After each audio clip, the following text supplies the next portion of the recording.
saving the world one thing at a time, you got to think about how can we position this in a way that will get folks to care by understanding what do they actually care about, right? So you said it, like, people are motivated in different ways of different generations. Like, I know at Numerator where I work, we have a flexible working policy where you can come into the office or you can work from home.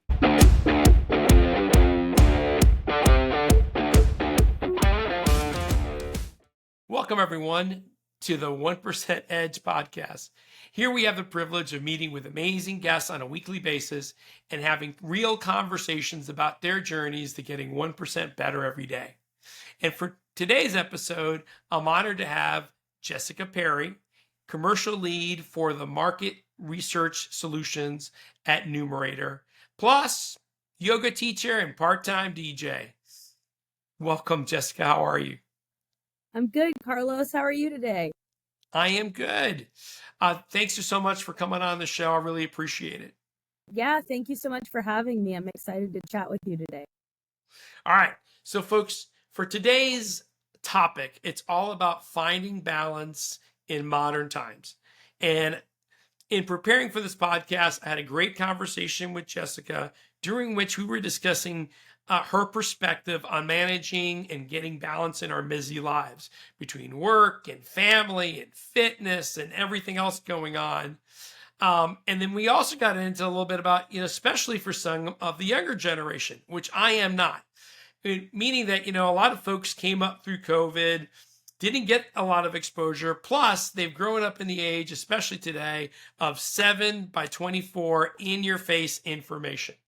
And I thought, what a great topic to kind of talk about and get some perspective on. So, Jessica, thank you so much for doing this. Yeah, thanks so much for asking me. And I am really excited to talk about these things because there are so many different perspectives that folks have, not only generationally, but just from every walk of life. Everyone's going to have a different perspective. So I'm excited to share mine and learn from you and see what other people have to say about all this too. All right. So I always like to kind of start like with a baseline. So instead of me assuming what you mean by finding balance, what do you mean by finding balance? What does that mean to you?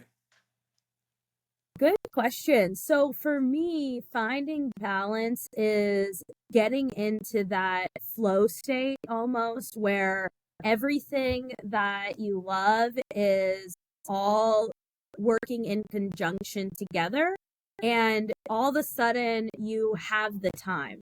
So often we are like, I want to do that, but I don't have time. I want to do that, but I don't have time.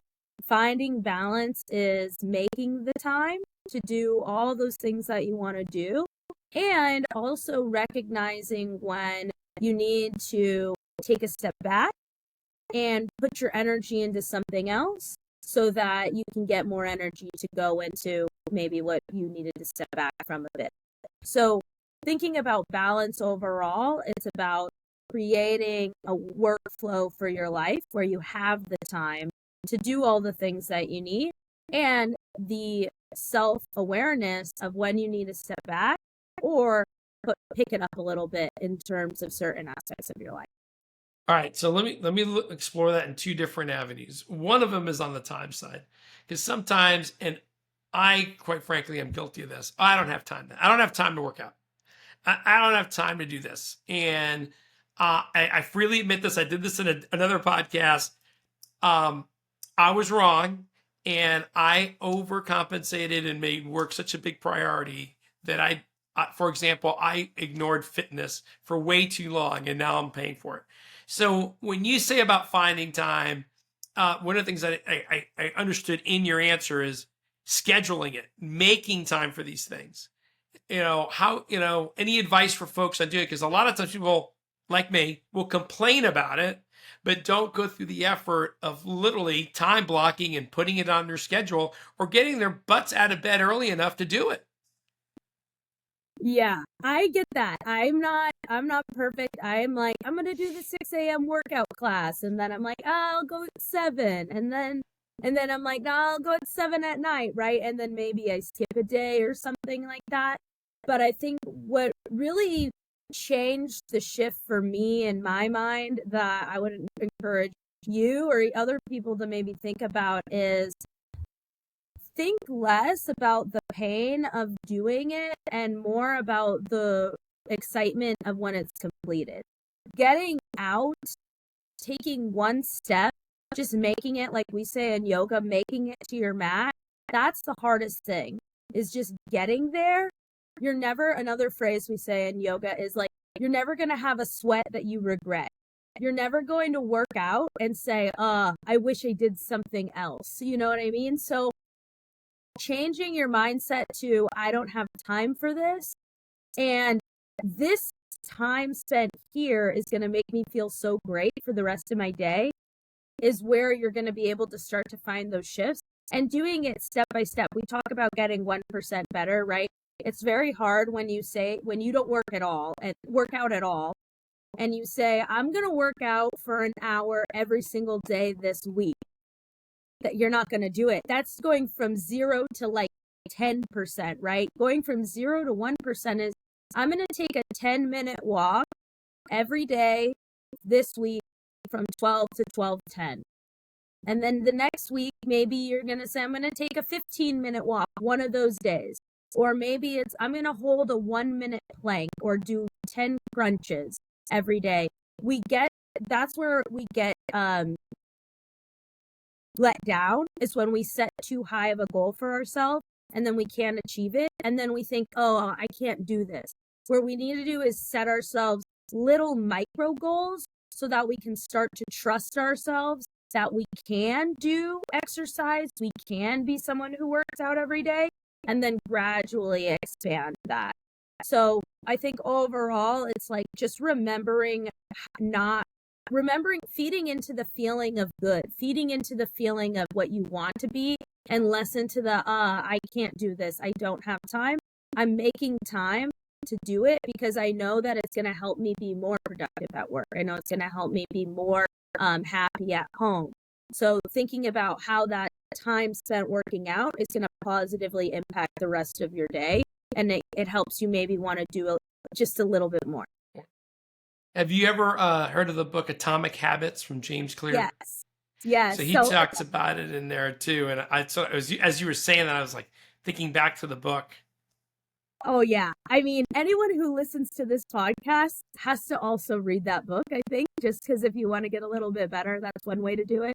Another book that when you mention about the time issue, it reminds me of is The Big Leap by Gay Hendricks. I don't know if you've read that, but essentially what Gay talks about is expanding your ability to accept good things happening to you, because a lot of times when good things happen to us, like we finish a workout or something, our brain wants to channel the negativity because it thinks that it's protecting us. Like, yeah, you worked out today, but tomorrow you're not going to work out. Like, your mind might be playing tricks on you. But when you expand into that good feeling, and for example, you don't think, I don't have enough time, one of the biggest rules is stop complaining about time at all, and you'll realize how much more time you have. Good point. I think that sometimes we get all wrapped up in our lives, and we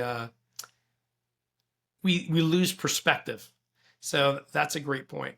All right. Yeah. You also talked about how doing certain things in your life give you balance or energy in other areas. And I'm a big believer in that. It's like, I could just not do anything but work 7/24, but it's taking a break with the family or walking the dog or, working out or doing other activities, even socializing sometimes, because you talk to other folks and you hear different stories that energize me to do my day job in a much better way. I use the podcast as a way to energize myself to do my day job in a better way. Any thoughts on that? Because I thought that was a great point you made.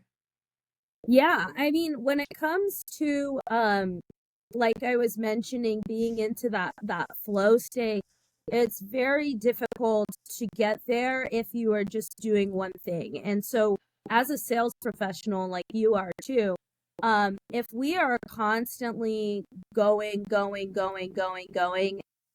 at sales or after one prospect, let's say, eventually it's going to become tiresome. It's going to become cumbersome. It's going to become difficult to maybe balance how you're actually feeling and your perspective of how you are as a seller. For me, for one, I have had many years of success and achieving quota early. And then I've also had a time where I was not hitting my goal and I was working just as hard, if not harder. And that was the time where I decided to say, I'm just going to surrender to what is and take my energy and try to start expending it in other ways that I know will get me into a more positive state of mind, which was when I really leaned in a lot more to DJing and putting my fitness and my health as a priority, because mentally my job was my number one thing and where I was really identifying my whole self-worth. And so when I wasn't doing good, it made it really hard for me to show up and be my best every day. So that's when I decided, hey, look, I need to take a step back, focus on other things that will make me happy. And so that's when we think about all the different items together, why we would want to take some time to do different things other than just work, because who you are at work is one version of you, right? There's so many different versions of who you can be, and all of that together makes up the wonderful person that you are. So don't feel afraid to water all those different plants, in your life, so that you can be a garden instead of maybe just like a one big tall tree. Fair enough. I love it. Great perspective. All right. So for let's say our business leaders out there that today, and I've heard this to be true, that we have multiple generations working from us. We might still have some baby boomers. We get our Gen Xers, which I'm really proud of because that's me. We have millennials. We have Gen Z. And, one of the biggest complaints is like, these younger folks just don't want to work. These younger folks just are motivated differently.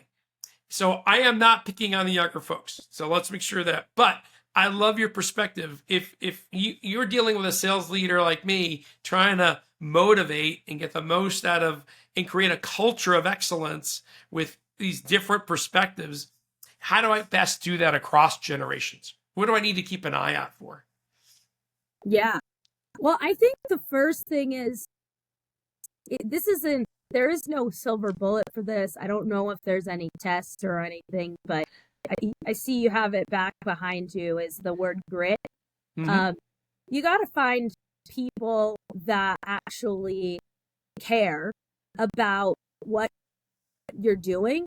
And if something that you're doing maybe isn't, saving the world one thing at a time, you got to think about how can we position this in a way that will get folks to care by understanding what do they actually care about, right? So you said it, like, people are motivated in different ways of different generations. Like, I know at Numerator where I work, we have a flexible working policy where you can come into the office or you can work from home. And that is really, really highly valued by all of our employees of all generations, really, because we have boomers who are parents, same with Gen X generations that are parents. They want to be able to spend time and be there for their children in a way that has never really been possible in the workforce as much as it is today. And then we also have younger folks who, like you were saying, they might not prioritize in-person communication 100% of the time. They might prioritize the ability to work from wherever and travel where they're going, or they might prioritize the ability to build camaraderie with their teammates or with their company by doing interesting activities or finding reasons to come into the office instead of just you need to be here 9 to 5 every single day. At the same time, we do have a group of folks in younger generations where that ability to have the schedule of going in, coming out, does also allow to create boundaries in your life. So boundaries from when work begins and when work ends. And then also boundaries, like, for example, with when you need to respond or when you can take a step back. Because I think that, I wasn't there, but I would think that when people were working before, let's say, computers were around, right? Like, when you're not at the office, you can't work. Like, what else? You can't work. You got to be in the office to work, because unless you're a traveling salesperson, but even then, it's like you're traveling, you gotta get to and from your appointment, but no one from your appointment's expecting you to get back to them like the minute you land from the plane. Whereas in Right. today's world, because we're so connected, there is the ability to communicate more, but there's also that pressure to respond. So working from home, working in the office, I think it's always great to get a better understanding of what actually does your employee as a person care about, and how can you support them in that? What are their overarching goals that they're doing this job for? Yes, we work because we want to make money, but does this person want to make money because they want to own a home, or they want to open up their own business one day, or they want to pay off their student loans? Like, understanding what's their driver behind earning money is important, because there's a lot of people out there that don't strive to earn tons of money. They strive for something else. So a job might be just a means to an end of other fulfillment that they're seeking. So getting to know people on that deeper level can help you better manage them and incentivize them. Yeah, I've heard people kind of call it purpose, like, hey, trying to really understand your worker, your workforce, and what's their purpose? What, like you said, why are they here? I think that it also needs to be balanced with having clear respect and outline of why are we here as a business, Yeah. right? Because someone's purpose may not match the purpose of the business. Yeah. And it's kind of like you even talked about expectations, right? If you expect me to call you back or answer an email or a text at 9 o'clock at night within 5 minutes, maybe this is unrealistic expectations of myself. But part of it is understanding the expectation. So then, okay, let's draw out some real expectations. And I think when you ask companies to really do that, I think few would be like, oh, you got to answer me back at 5 minutes at 9 o'clock at night. That's an unrealistic expectation. But if you don't outline that and people don't know that, it causes undue stress on folks. Like, am I supposed to respond back to them even though I'm in the middle of date night with my spouse? I mean, what am I supposed to do, right? So having those clear expectations ahead of time and then mapping that back into really, does that map into my purpose to try to be there or not? Because if I get it. If someone's just out there, hey, I'm just getting a paycheck to do other things. Hey, that's fine. But if you're not going to do the things that we need as a business, maybe this isn't a great match for us either. Yeah, totally. And at the end of the day, like, the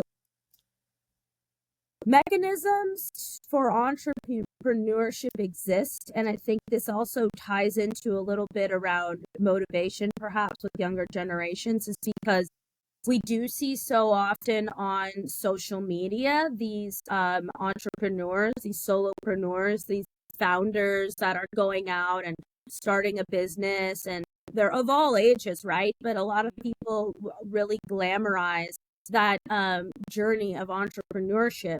But the reality is, entrepreneurship is extremely hard, if not harder than showing up somewhere 9 to 5 every single day. So as a human, you need to explore what makes sense for you in order to determine what really is the best path. And to your point, businesses that set clear expectations with their employees are on the same page usually, because no one likes not knowing, right? There's have you heard of like the black hole theory, where basically, like, if we don't know something, if there's a black hole, like, I don't know what the standard expectation is to reply, we'll start to fill that with our own thoughts, our own expectations, because we don't want to deal with the uncertainty of this is just an open, we don't know. So at the same time that businesses are setting expectations, people need to put their hopes and their expectations in alignment with those, so everyone can get on the same page. And at the end of the day, if you decide you want to do something else, there's never been a better time to go out and do whatever you want to do. It's just, do you have the drive? Do you have the determination? Because it's not something that is just going to wake up and come onto your doorstep one day. So you have to decide what the pain is. The pain of changing, less than the pain of staying the same and doing what you're doing. And that's sometimes a tough reality, but you got to make that choice. Well, here's my little advice on that thing is my advice to folks is you're either getting better or you're getting worse. There is no just staying the same. Kind of like working a muscle. Let's say you build it up, you got a big bicep, wonderful. If you do nothing from this day forward, that muscle will atrophy and become smaller. And it's the same thing in life. Either we're getting better and we're learning new things and we're expanding and growing, or we're not. We're falling behind because the world around us is passing us by. Like even just you mentioning a few books and places, are we feeding our brains on a weekly, daily basis, or are we become stagnant and we only have so much viewpoint? And this kind of leads me to my next question, which is social media. Whether it's the news or just, lifestyle thing, no one posts on Facebook and LinkedIn, I've had a crappy day. I lost this heart, big deal. It's always, look at me, I'm at President's Club. Oh my God, what a wonderful meal I'm having at this restaurant. And it creates this false thought of that it's always utopia for other people. And the reality is they got to put, they put on their pants one leg at a time, just like everybody else. And you kind of said it too, like when we talked about entrepreneurs, I think a lot of times we forget or we just ignore what a lot of those people have to go through to be at that level. Like Tiger Woods, an amazing golfer. If you study his life, he didn't even live as a kid. His dad put him through torture. And most of us are never willing to put that much work and torture to get to that level of success. Mm-hmm. Yeah, that's reminds me of another Malcolm Gladwell book, Outliers. Yeah. Where it talks about the 10,000 hours? Yeah, 10,000 hours of practice and you can become an expert, right? And being born in the right place at the right time. So like Bill Gates, right? He grew up in Silicon Valley in the peak of computation and rode his bike as a middle school and a high schooler to go work on computers. Yep, because they had a few schools that had a computer lab. Yeah, so it's no surprise that he invented this amazing company that is Microsoft, right? I mean, everything in his life set him up to be in that spot. And when we think about social media, right, there's this podcast that I listen to. It's called Therapy Gecko, and it's a Gen Z guy who dresses up like a gecko and goes on Twitch, which is a streaming service for gaming, and a lot of Gen Z folks use that. But basically, people call in and they talk to him about stuff, and he was talking about how right now, how crazy it is that we wake up, we go on our bedside computer, and like are conditioned to the first thing we do is to go and look at other people's lives, essentially. Like how is that going to start you off on a good day? And I think a lot of the Gen Z generation, as well as even the millennial generation, are like waking up to the anxiety that is created through social media, but also it's kind of like a necessary tool for business and for self promotion. So like personally, I have not been on Instagram since for 3 years is when I got off Instagram for my personal reasons, and because it was taking up too much of my time. I would be working and then I realized I spent an hour on Instagram and I'm like, this isn't what I want to do. This isn't helping me. A lot of my friends as well have said I'm not doing Instagram anymore. There's some that do, but when it comes to the DJing, my colleague and I, her name's Micah, we had to get an Instagram because That's how we had to get gigs. That's how we had to promote the when our business. gigs happened. I only use it to post. I don't have it on my phone. I only use it like maybe an hour or so a week. Um, but when we reduce those distractions that really don't serve us, when things are free for us, we're not the beneficiary, right? So We're the true. product. So when you remove some of those distractions, you'd be surprised about how much more time you have, right? You cut down on your Netflix, you cut down on your social media, you can read a book, right? You can work out, you have the time. It's just hard because there's so many things that want our attention in today's society. And I think that younger generations are kind of waking up to that and being like, wait a minute, it's my time. How do I want to spend it? 100%. I love it. Great point, Jessica. And taking that responsibility for ourselves. So you, and it even said it too. It's like, these services, they feel like they're free for a purpose, but you give up your privacy and they track you. And that's why they advertise the hell out of you. And and people talk about dopamine hits. And I've been studying a little bit about dopamine lately. And at first I thought dopamine was just like this feel good hormone. But what it really is the motivating hormone to get you to do it again. So going back to where we start, the reason you feel good after a good workout, it's motivating you to do it again. And if we overdo at the start, then your motivation is don't ever do this again. So like going back to the beginning of having baby steps, you'll have a good positive dopamine hit that says, hey, it was painful, but because of that, here's a dopamine release. You should do that again because it's created a better experience for you. And your body's usually trying to balance. And once I thought of it that way, I go, okay, so going through the pain of certain things in life, whether it's working out or staying up late on a project or putting an extra hour into work, sometimes it's worth it. And you get a dopamine hit for it because it becomes a positive outcome at the other end. And I'm not saying to do it all the time and work late or anything or do go overboard, but hey, manage your time and think about when are you going to make those investments and things. This has been a great conversation. Jessica, tell me a little bit more about yourself, your background. How'd you get here? Yeah, so my background is I'm in Chicago today. I was originally born in Southern California. I grew up in the Orange County area and have two wonderful parents that really focused on education and school and really wanted me to work hard. I played soccer my whole life and focused me on going to school to play sports. So I moved to Chicago to play college soccer at a school called Dominican.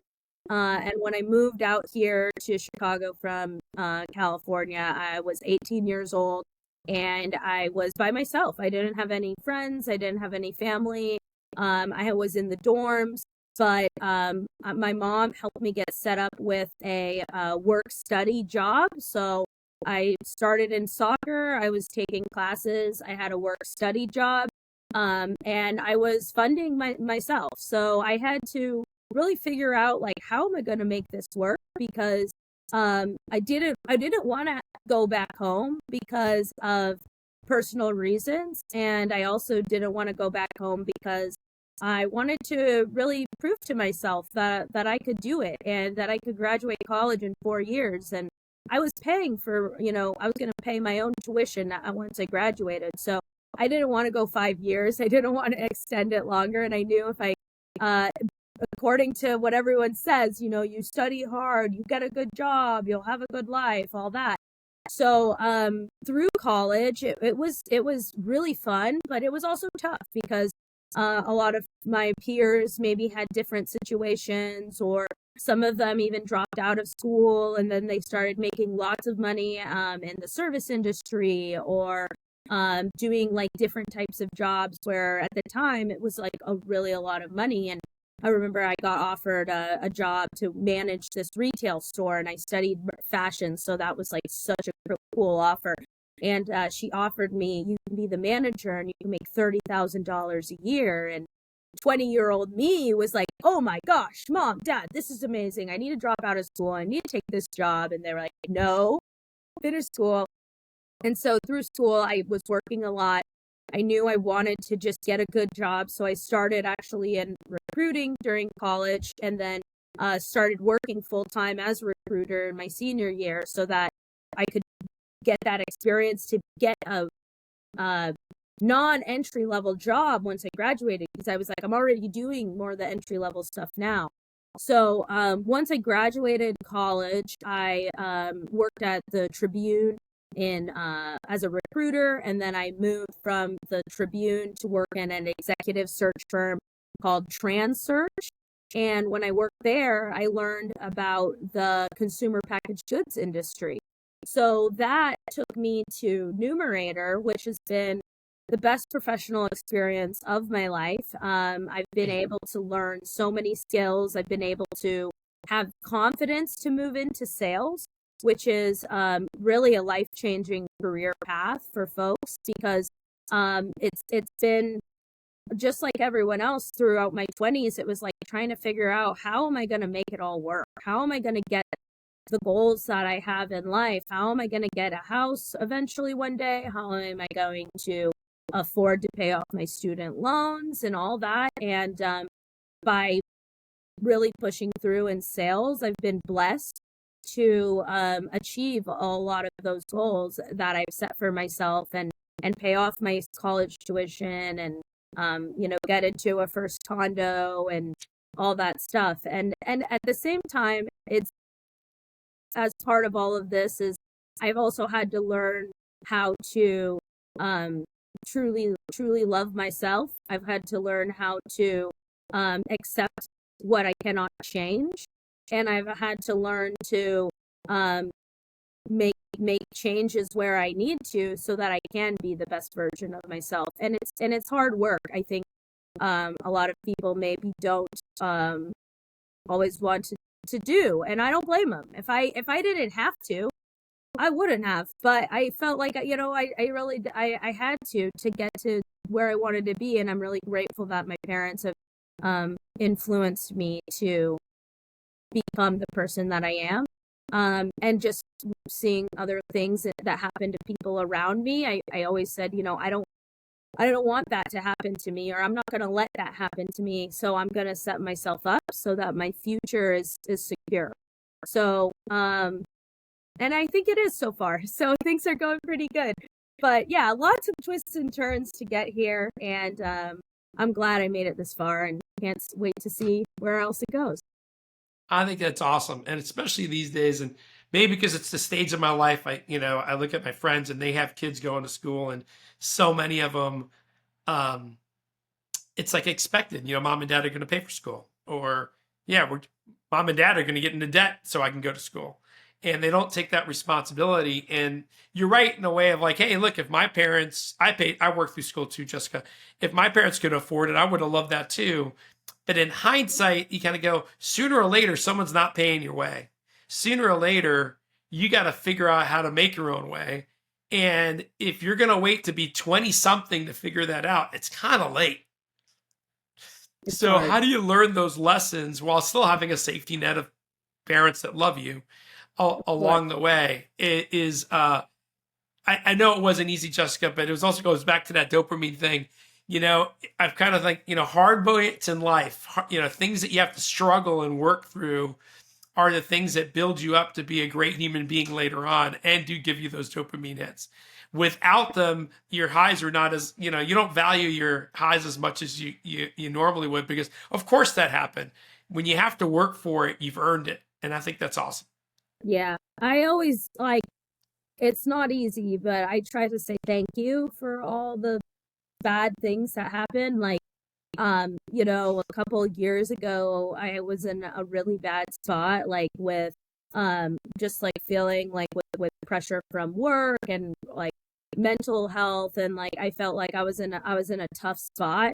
And, in that moment, I felt really, really, unfortunate. Like, how are things going to get better?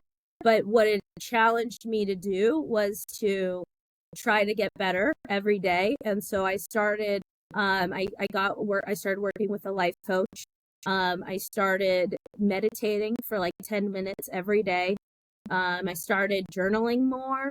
I started doing more fitness practice that wasn't maybe as high intensity and a little bit more mentally restorative, like restorative yoga, going on walks, things like that. And now I'm so much stronger than I probably ever thought I would have been or could be. And it's because I had that really, really tough moment of badness, of being in darkness, that I had to dig myself out.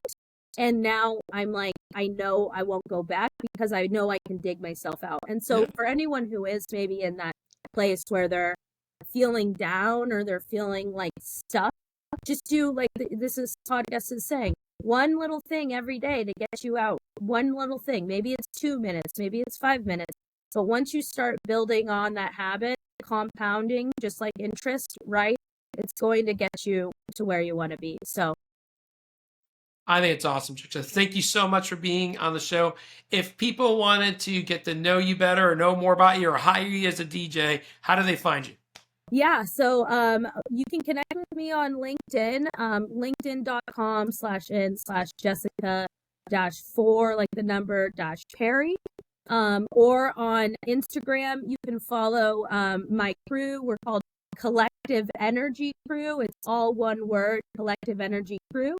And those would be two great ways to get in touch with me. I'm very active on LinkedIn. Would love to connect with you there. And then, yeah, if you want to check out our DJing or hire us for an event, we do corporate events. So, we're there. Or if you're looking for sales kickoff, you want some like yoga, mindfulness, music for your team, feel free to send us a note. And yeah, those would be the best places to connect. Awesome. Thank you so much, Jessica. All right, folks. This does it for this week's episode. Really appreciate you all listening in. If you could, please subscribe no matter what the platform you find us on. And I wish you nothing but the best success.